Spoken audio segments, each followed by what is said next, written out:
continue avec les questions. Okay, so thank you so much. I hope the food was good. Yes. Thank you.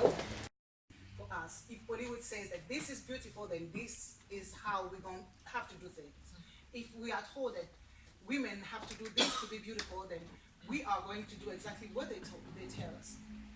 And the importance is seeing, to rejoin the theme that Christelle chose, the indigenous. If we do our things, but we don't know how to praise the thing, we don't know how to present it to the people outside our culture with all the pride that it takes, with all the assurance that it takes, people are gonna keep on doing just that. It has to start with us. And I think that's the part, me personally reading the book, that's how I felt about it. Because it wasn't us looking down on us, but us praising what we have. And that's the difference. So was it not the intention at the beginning to make us realize that what we have is worth praising, and we don't have to wait for other people to do it in order for us to love what we have? I mean, it's very important what you say. That's why I said one of the themes of the book was naming.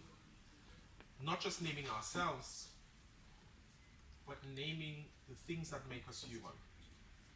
And so, whereas two people would, when they're having a conversation, they would say this is a lively conversation. Another person may say, those two people are very loud. Two completely different perspectives. You know, they may say, oh, we had such great fun. And the other person will be like, oh my goodness, those people are so lousy. Because they'll be very loud. And it's all a matter of perspective. And so yes, it does matter who is writing the story. And how, and often it's one word, one little word. From loud to lousy, from hearty to noisy. Just one word changes the entire context of things. And so that's why for me, I'm doing, for example, a chapter on Dembe, and I'm decidedly not talking about two savages. I'm talking about two people engaged in a sport. Even though I'm not oversimplifying it by just saying, oh, it's a sport, because there's also local bias.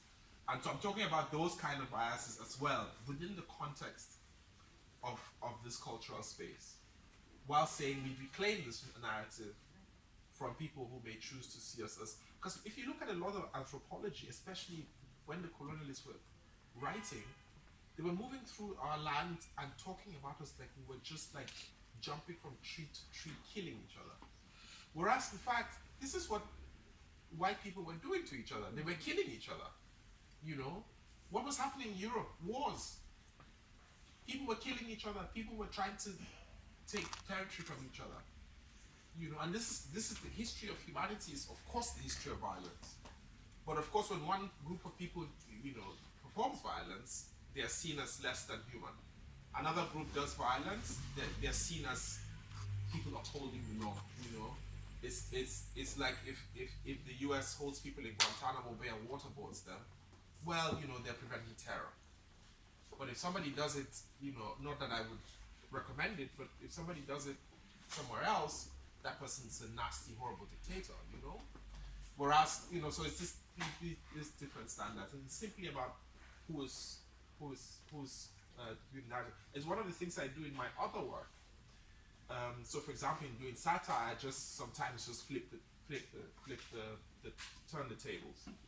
And so, for example, in this book, in Becoming Nigerian, there's a chapter where I have travel advice for Nigerians going to the UK and travel advice for Nigerians going to the US. I just say, you know what, why don't we just do exactly the same thing? They have travel advice going to Nigeria. When there's one little thing, they do it. I'm like, okay, well, let's do travel advice going to the US, Maybe you should avoid white supremacists because they will kill you. Their police will shoot you. You want to avoid that, Can you read something? I mean, by popular demand, US. The Ministry of Foreign Affairs of the Federal Republic of Nigeria warns Nigerian citizens of the continuing risks of traveling to the US and recommends that Nigerian citizens avoid all travel to Arkansas, California, Idaho, Mississippi, Missouri, Nevada, New Jersey, Texas, Tennessee, and Wisconsin, because of the large number of hate groups and or the situation in those states being fluid and unpredictable. Due to the persistent threat of domestic terrorism by lone white wolves with mental health issues, the Nigerian government restricts travel by Nigerian government personnel to all areas where civilian Americans are allowed to freely purchase automatic firearms, and limits the activities of the Nigerian government and personnel and their family members while in New York, Atlanta, and Houston.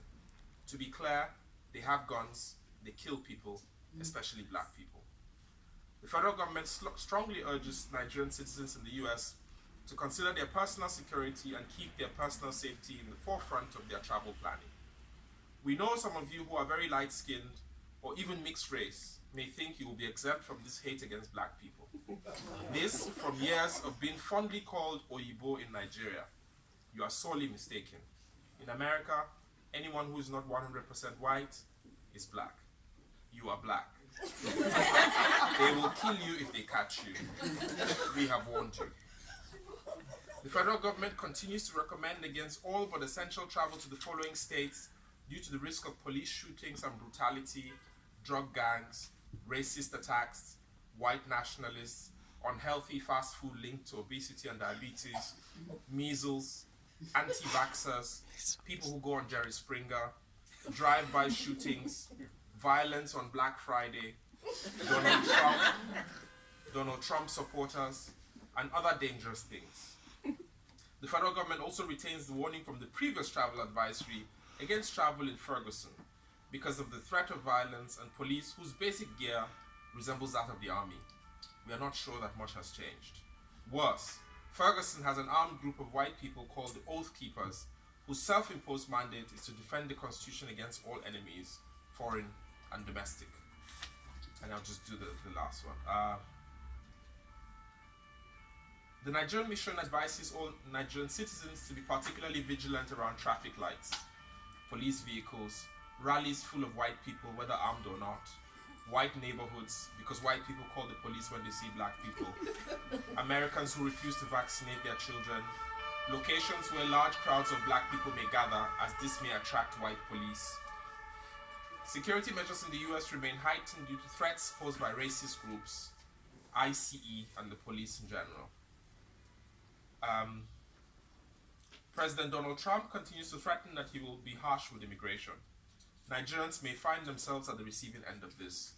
While the federal government's prayers against the tragedy of Mr. Trump becoming president went largely unanswered, the embassy continues to assure Nigerians that it will continue to respond to threats from President Donald Trump as much as it can.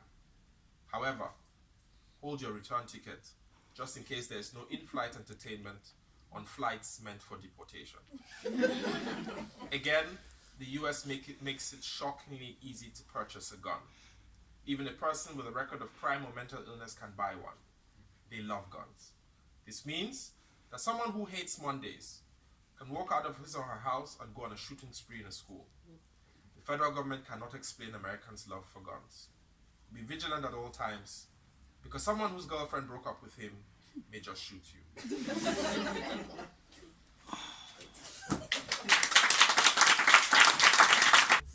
My first one is, what is the place of women in the Nigerian society in general, mothers particularly?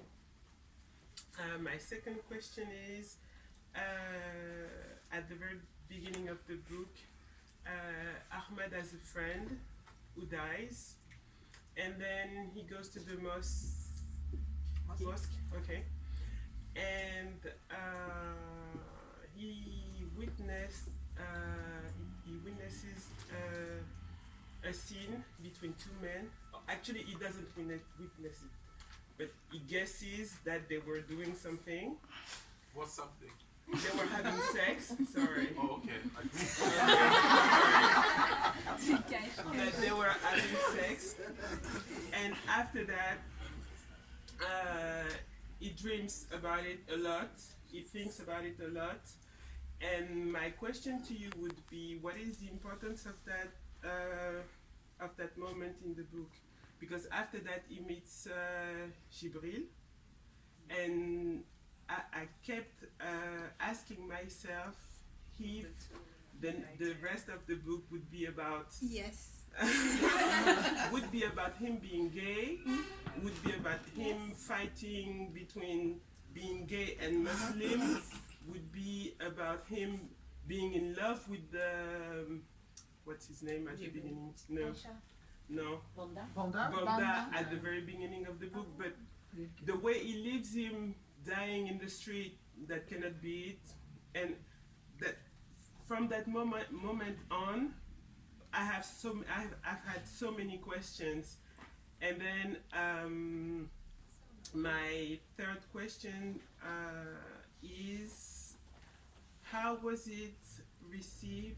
How was that moment received on the Muslim, by your Muslim readers? Because you've been doing that, you've put the light on a subject which is not very spoken out. So how was it received? Were you comfortable doing it?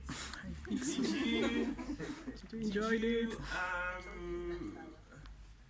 you purposely put it in that moment of the book, or how did that came up, and how do you own it?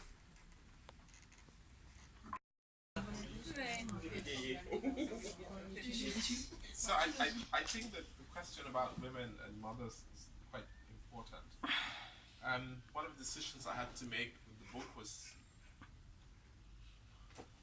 to make a statement about the absence of women in public life by flipping the narrative or by making it as stark as possible. So one of two. Either you make it as stark as possible so people can see the absence of women in public life, which is in fact the reality in that area. I mean, Nigeria is a very complicated country. There's different places where different things happen. In that part of the country, women are not very present in many aspects of public life. So for example, you will not find women in the mosque. If you go further south, you will find women in the mosque. You know, in the north, not so common to find women in the mosque. Also, like public offices, you will not find very many women. The further north you go. I mean, so that's a reality, and I chose to represent that reality, while hoping that it comes across as a feature, a sad one, but a feature nonetheless of this particular society, and explaining why, for example, his relationship with Aisha is the way it is, because of the way men and women in places that have segregation between men and women relate to each other. How they court certainly is different. How they express emotion is certainly different, and all of that. And how, in turn, all of these suppressed emotions can, in fact, manifest in ways that are less than positive. And so that's one. I mean, the place of mothers, of course, is one that's very important. And I also sought to represent that in how he felt about his mother.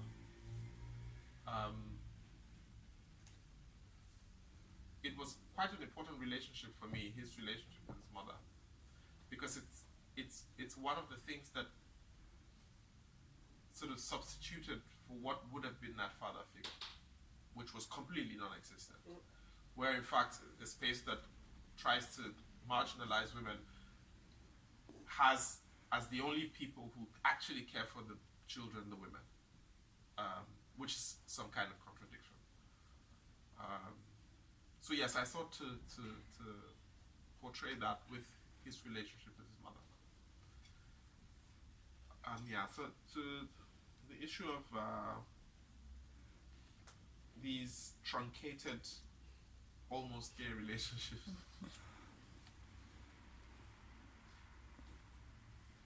One of the biggest, I think, things I tried to do consistently throughout the novel was to always look for the various layers that exists and to never simplify anything.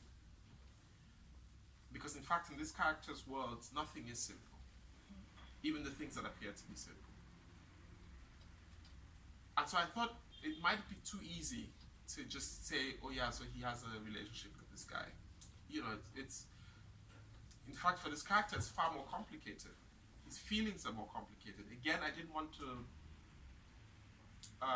buy into these mainstream interpretations of how we are, because often in real life, especially in places that are not driven by these narratives. So, for example, if you're not in the West where people know what labels they are, you know, if you're in these kind of places where people are discovering themselves, everything is new. People don't just like gravitate to like, okay, this is who I am, you know, I'm gay, or I'm, you know. People are constantly questioning how they feel. They are constantly asking, what does this mean? And in fact, one type of physical reaction does not explain the fullness of one's sexuality. Just like sexuality itself is not very straightforward.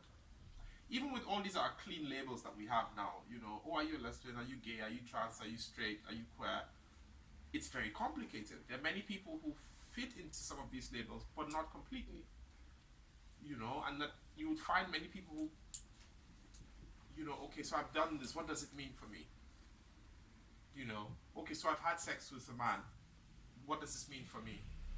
I don't feel like having sex with another man. Does it mean I'm bisexual? But it's not a constant feature in my life. I just wanted this one particular person. Do I have a label? And so life is complicated, sexuality is complicated, and that's what I sought to do. I'm like, especially with a young man growing up, things happen, things change, you know, and I sought to capture that complication. And I was trying very hard not to place him in any of these boxes, but to allow the richness of his experience to determine what he will become. You know, of course, this was punctuated and many times truncated by external factors. But still, I tried not to teleguide him. I wanted him to just be, you know. And so he has an erection, he has two men, you know, doing something, like you say. It was dark. But I remember the smell of it. Oh, you remember the smell? Yeah. It smells like yam. It is Like written peeled somewhere. yam, Yeah. So I was like, Yeah. Oh. maybe something didn't happen, but where does the smell come from? Exactly. Where is Yeah. the smell there for?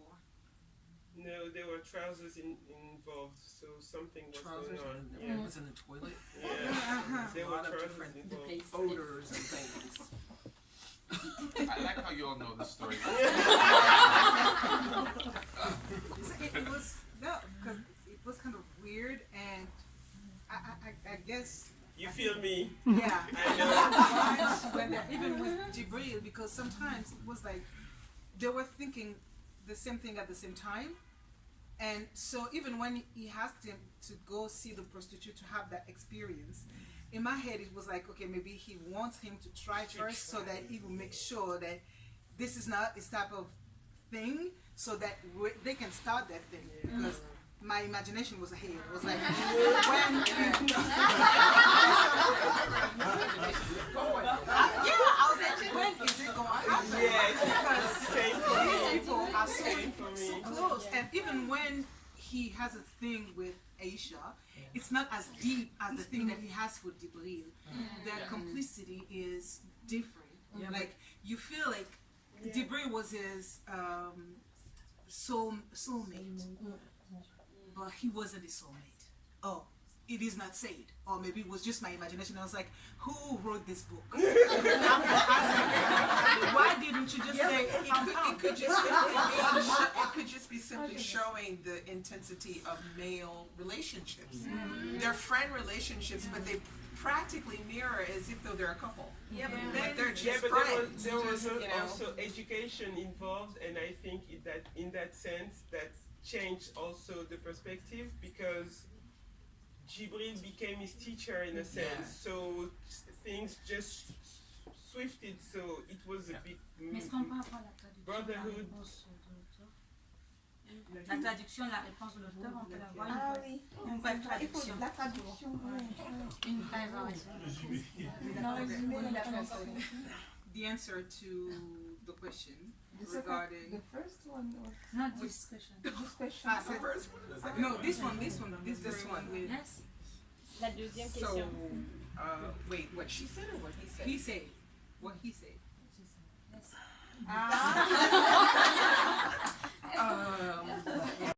To violence, and how in fact the non-acknowledgement of the fullness of male sexuality can lead to very many bottled up emotions, some of which seeks release in violence. And so, for example, we don't acknowledge certain kinds of male emotion as any emotion worth talking about.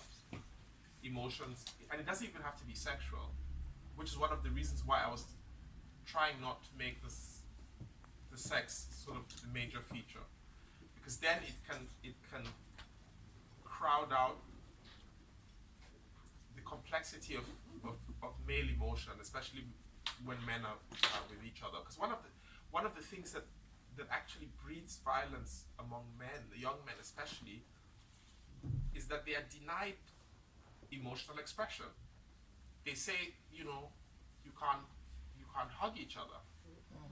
You can't touch each other, and every time you touch someone, it has to be sexual. You can't allow yourself to be touched. That you can't express tenderness.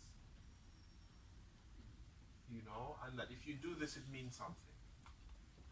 And so I was seeking to create that kind of complex male bonding that I think is sorely needed, especially among young black men. Because they're taught to be this strong men, these strong males, and that in fact the strength is incompatible with any sort of emotional expression. And that if there is any emotional expression, it feminizes you, and it will ultimately become sexual. And of course a lot of this thing ends up in violence, because that's the only way of getting this release, because it bottles up a lot of stuff. Okay. Donc, il parle de la fraternité et la masculinité. Et comment ça pourrait être connecté aux violences. Et que la sexualité, le fait que... Third question. Third question. Yes, please. Are we charging them for this question? Yeah, how is it received? Yeah. I mean, I did an early reading of the novel before it came out in 2015 among like a small group of people. And when we did the reading, we were all afraid. And I didn't have the fear before that reading. And the book hadn't come out yet. I just had an advance copy. And see, someone's going to pee. I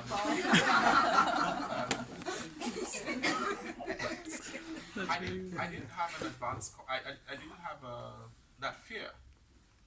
But then they also started seeing these things. They were like, like, Are you sure? like shit's gonna go down, And all of a sudden, I started seeing these things. But then it was already I couldn't stop the book from coming out or anything. The book was already almost out. But then at that point, I had to just trust that I wasn't flippant in the way that I represented people's experiences, that I wasn't careless in the way that I applied ideas to certain contexts, that I was mindful of the fact that even when I was talking about sex and sexuality in a place as controversial as a mosque, that I was doing so within a larger, more consequential context that would make people come to the conclusion that this was necessary. I didn't immediately trust it, but when the readings started and I did my first readings in northern Nigeria,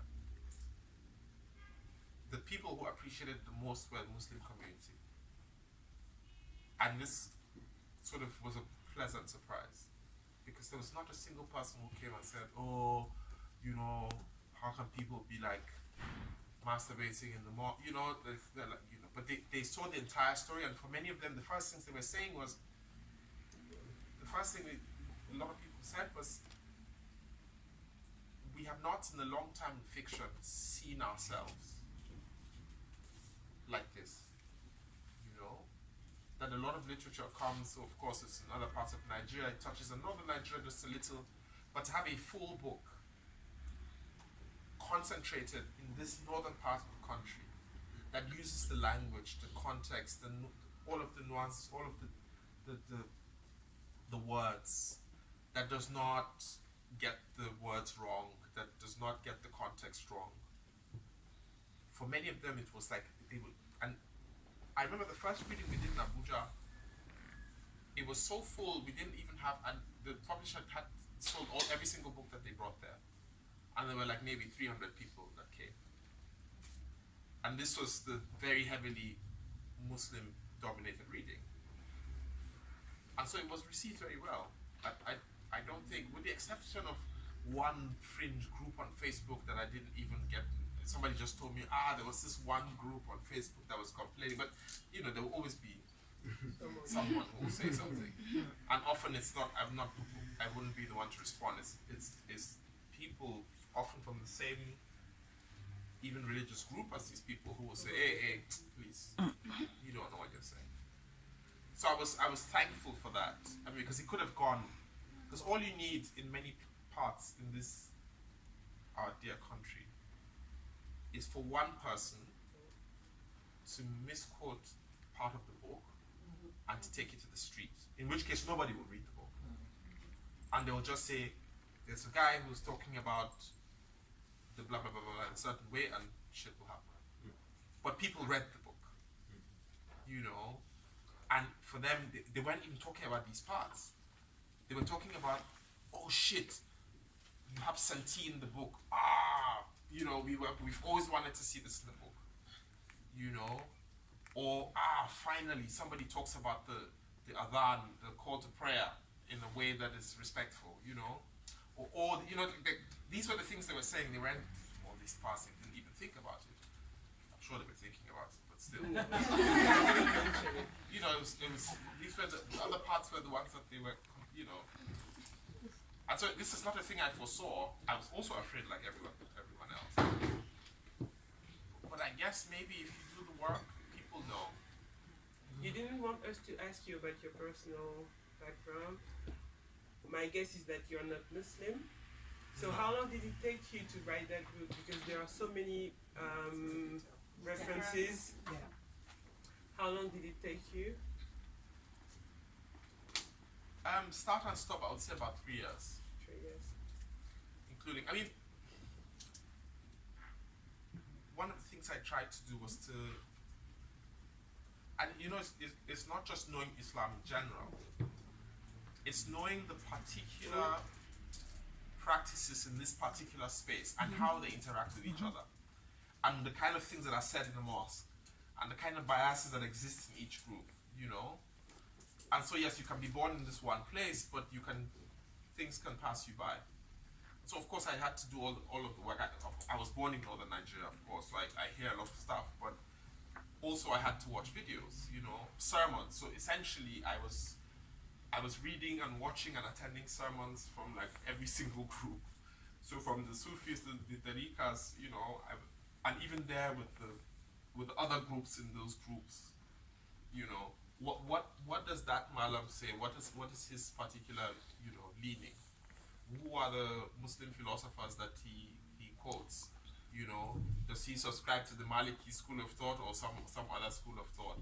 The one that is not Sufi, you know, the one that is Salafi. What kind of Salafi is he? You know, who are the people? Where did he study? Did he study in Cairo or did he study in Saudi Arabia?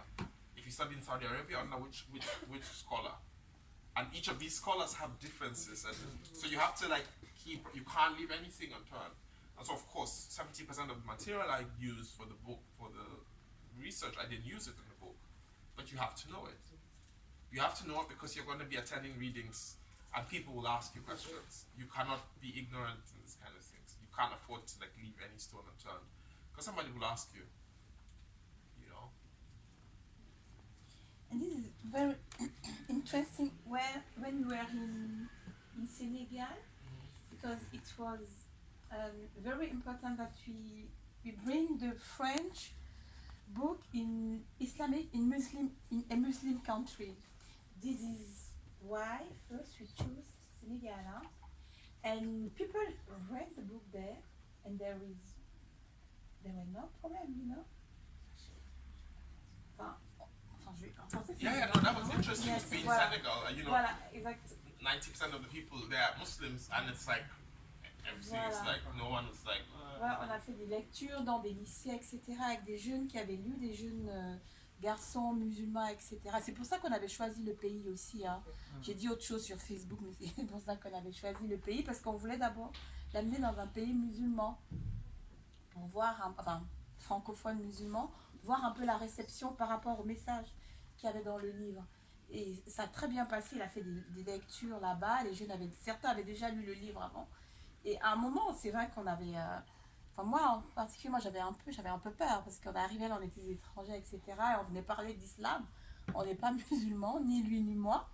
Voilà, et puis on se dit, mais comment ça va? Mais ça s'est très bien passé, les lectures, etc. Et même ces parties qui étaient un peu controversées comme ça, les gens rigolent avec, et puis voilà, il y avait beaucoup d'humour. Après, lui, il me disait que peut-être au Sénégal, c'est beaucoup moins, en fait, comment dire, difficile que dans la partie du Nigeria dont il parle. Parce que peut-être que you told me that Islam in Senegal was not the same. People practicing Islam, yes, in Senegal was not the same as the part of yeah, it's a bit Nigeria. different. Yeah, it's a bit different from northern Nigeria. It's more similar to western Nigeria. Yes. Là, l'accueil était plutôt, c'était bon. Et puis les gens, même sur les questions d'homosexualité, on rigolait. Et justement, ça m'a rappelé le livre de Mbongarsa. Voilà, où on a l'impression que franchement au Sénégal, voilà, c'est très très mal accueilli. Moi j'ai eu d'autres retours, les gens ont plaisanté sur ça, etc. C'est vrai qu'il faut avoir plusieurs visions en fait et plusieurs, voilà, pas la même histoire toujours. Days ago, when I was listening the President of America talking about the arrest of al-Baghdadi by a dog of jihadists, I immediately thought about your book regarding Abdul crying like a child. My question is, why the need to mortify them, to humiliate them when we arrest them? To humiliate them. Yes.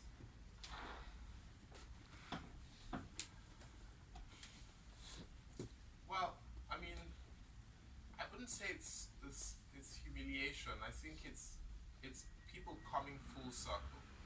So, for example, with Abdul Noor, it's people coming to terms with the limitations of their own humanity and with their mortality. That in fact people can blow hot and be all of these things.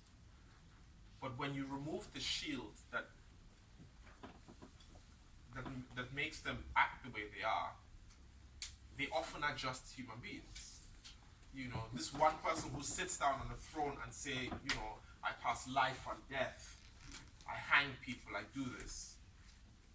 Take away that thing that makes him sit on that throne, and he becomes just another human being. and I think that, especially for the book, I mean, I can't say for the other people, but for the book, the idea is that, in fact, a lot of it is a facade, you know, and that given different circumstances, people might act differently, and that all of these things that prop people often create illusions of grandeur, illusions of invincibility. But in fact, people are not invincible. They are human, they feel pain. They will beg. If you look at all of these dictators that were caught, whatever, but in the end, you know, it's that guy who like sits down and says, I kill you, I kill you, I kill you. When he sees a knife, he starts to beg, you know. And it's to say, no, they're not God. They are in fact human beings. And that's that reminder that they cry, you know. It's like, I think in The Merchant of Venice, where, I forget his name now, he says, when you hit us, do we not feel pain? When you cut us, do we not bleed? Sorry? Shiloh. Yeah, Shiloh. Shiloh. Yeah. You know, when you cut us, do we not bleed? You know? I have a question. My favorite character, by the way, when I tell people who my favorite character of the book is, they always look at me as if I was crazy. Malam Abdul Noor is my favorite character. Yeah, she's And crazy. I'm gonna tell you why. Because to me, he was the most complex character in the book. I was wondering if what he was doing was due to the fact that he betrayed himself, or just due to the fact that, as you said, he was giving this illusion of grandeur. Why? And I wanted to ask you, why did he have to be a Catholic, renouncing his belief and religion to become this monster? Couldn't he be somebody who was born a Muslim and just grew differently? Like, he had a vision of Islam and then, realized that he wanted to have another one.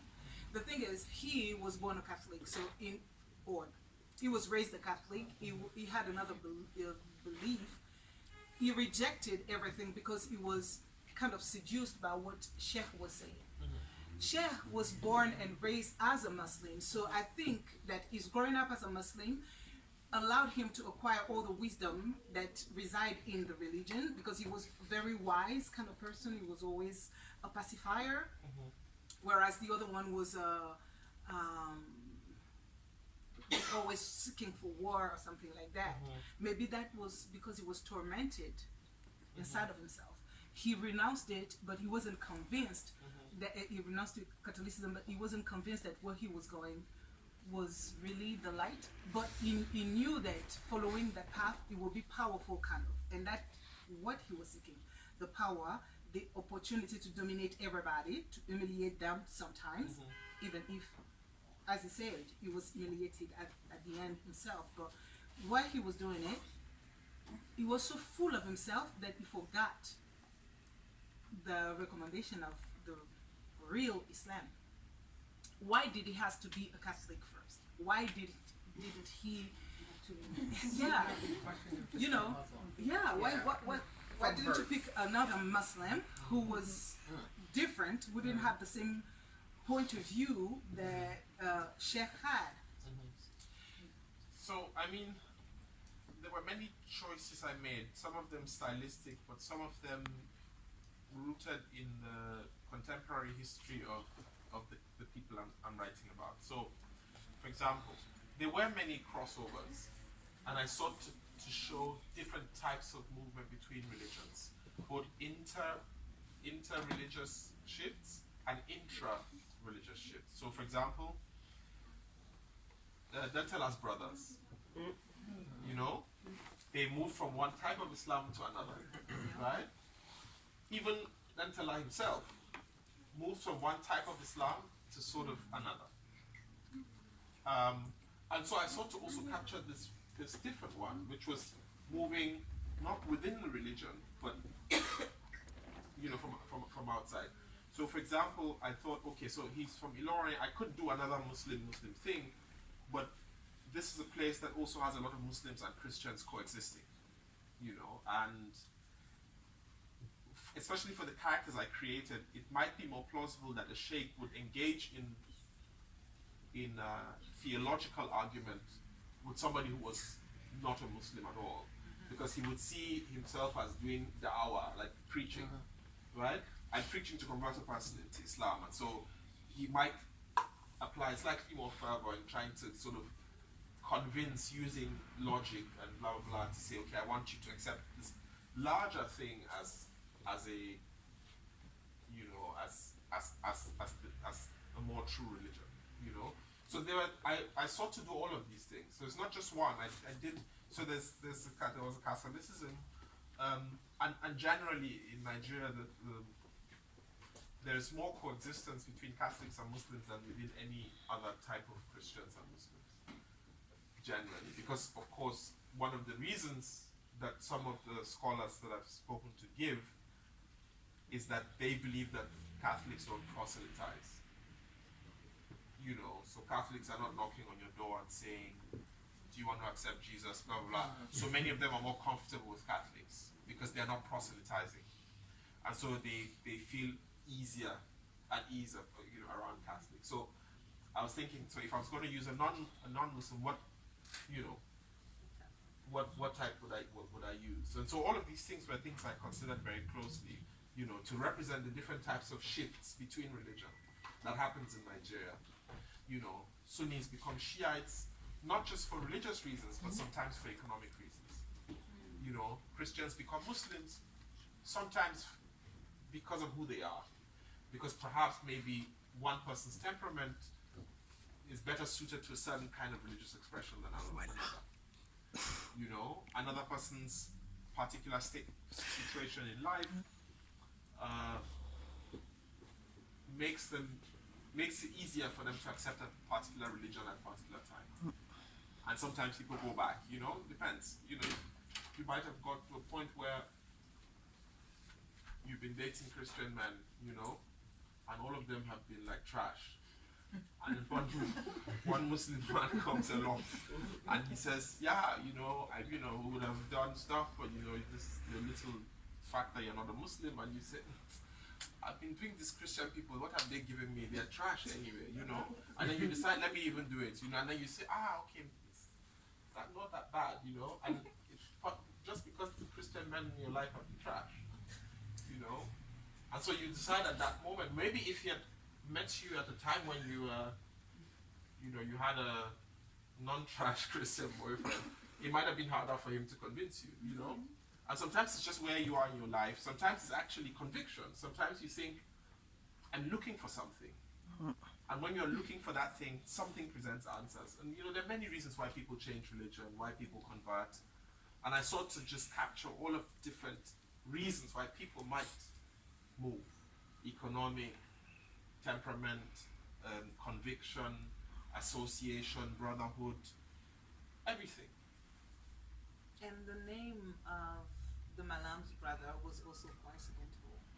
It just happened to be Gabriel or Jibril by chance, because in the Catholic that we go, we know what Gabriel did. He announced, and you know, he told he gave the news to the information to everybody.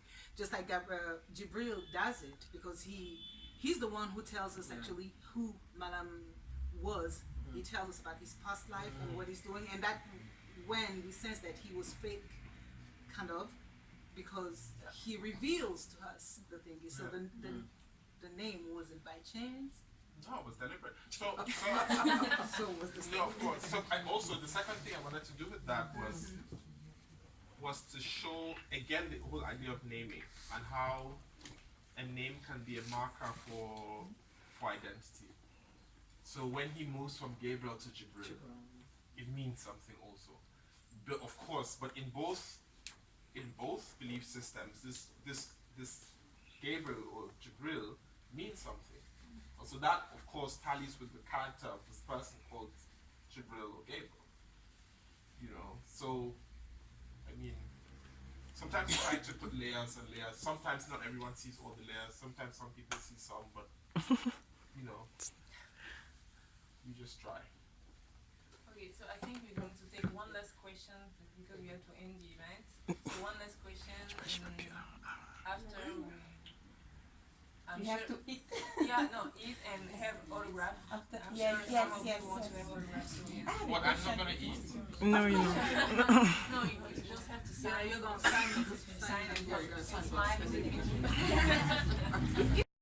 So the last question. Mais si quelqu'un, parce que moi j'ai beaucoup parlé, hein. Si quelqu'un d'autre a une question, moi je peux la poser après, il n'y a pas de souci.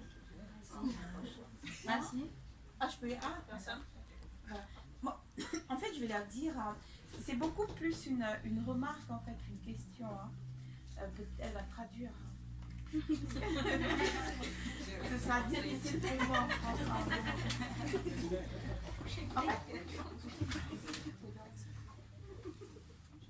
ce que je voulais lui dire, et peut-être aussi dire à d'autres personnes ici, c'est que j'ai appris beaucoup de choses avec ce livre. C'est vraiment, je l'ai lu, je pense que je l'ai lu 3, là je suis à ma 4e fois, parce que chaque fois je lis, chaque fois qu'on a une rencontre, je relis, et j'ai appris beaucoup de choses, mais il y a c'est bizarre, hein, il y a juste une demi-phrase en fait. Si on me dit qu'est-ce qui dans ce livre a changé ta vie, il y a juste une demi-phrase. C'est quand c'est une conversation entre Djibril et Dantala, et ils sont en train de parler de l'amoureuse de Djibril en fait, la femme de... Voilà, exactement. Et Dantala lui dit, oublie-la, tu trouveras une autre femme, crois-moi, une femme mieux. Et Djibril répond, je ne veux pas une femme mieux, je la veux elle. Et c'est bizarre quand j'ai lu ça, parce que ça a changé toute une tension que j'avais dans ma vie, parce qu'on vous apprend à être toujours les meilleurs, parce que pour plaire, il faut être la plus belle, la plus intelligente, la plus performante et tout ça. Et en une phrase, en fait, on réalise, parce que normalement on devrait avoir ça dans sa tête, mais voilà, le livre sert aussi à ça en fait. Que, en fait, quelqu'un peut vous choisir, peut vous aimer, malgré tout. Vous ne soyez pas la meilleure, la plus belle, etc. Parce que cette femme-là, elle est loin.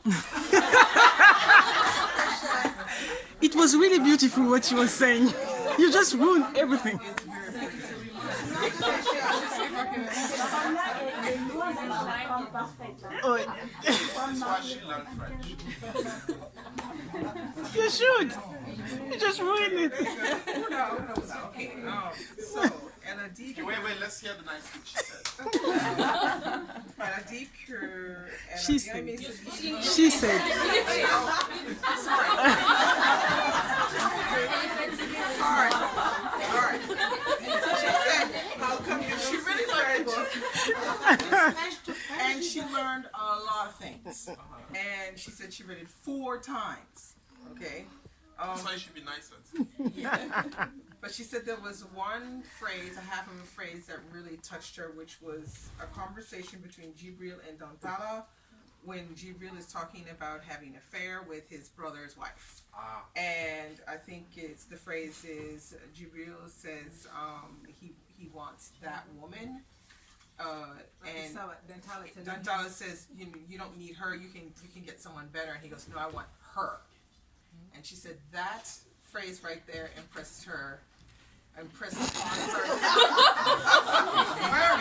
upon this idea that you don't have to be perfect, that a man can love you just the way you are. Like, you don't have to be better, you just have to be you.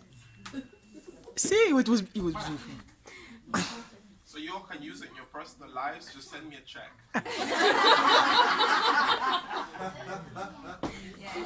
Yeah, send me a check. Okay. You had the price, eh? Like, I'm fixing your love lives. Like,